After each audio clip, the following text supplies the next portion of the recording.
Hamma avtomobil ishqibozlariga xayrli kun. Bugun sizlar bilan Google Gemini sun'iy intellektining Cobalt avtomobilini kafolat muddati davomida o'z narxini to'liq oqlash, amortizatsiyani chiqarish uchun matematik hisob-kitob va haydovchilar uchun muhim tavsiyalarni quyida keltirib o'tamiz. 1. Cobalt narxini oqlash, matematik hisob-kitob. Cobalt avtomobilining kafolat muddati odatda 3 yil yoki 100 ming kilometr. Qaysi biri oldin kelsa, keling. 100 ming kilometr masofa ichida mashina o'z narxini va xarajatlarini qoplashi uchun 1 kilometr narxini hisoblaymiz. Taxminiy xarajatlar 100 ming kilometr uchun. Avtomobil narxi 125 million so'm. Yoqilg'i, metan yoki benzin 50 million so'm. Texnik xizmat, moy, filtrlar, shinalar, hadovoy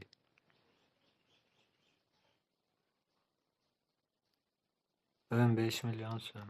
Jami xarajat 190 million so'm.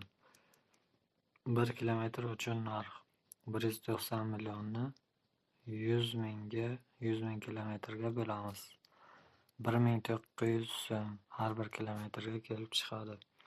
Xulosa: agar siz 1 kilometr uchun 1900 so'mdan kam olsangiz, siz faqat xarajatlarni yopyapsiz.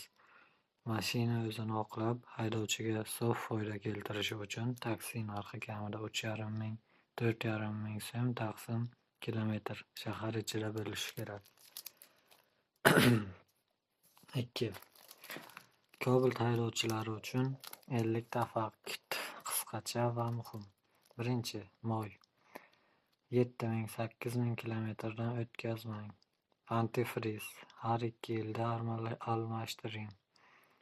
GRM zanjiri, Cobaltda zanjir, chain, lekin 150 ming kilometrda tekshirish shart. Tormoz, old korobkalar tez yeyiladi. Konditsioner, qishda ham oyiga bir marta yoqib yuring. 6. Shinalar, zavod baloni qattiq, yumshog'iga almashtirish komfortni oshiradi. 7. Metan, 4-pokoleniya tavsiya etiladi. Shamchalar, svecha har 30 ming kilometrda almashtiring. Datchiklar, ABS datchigi kir bo'lsa xato beradi. Suv pompasi 100 ming kilometrdan keyin ovoz chiqishi mumkin. Qolgan 40 ta fakt asosan xavfsizlik, salon gigiyenasi va ehtiyot qismlar sifatiga tegishli.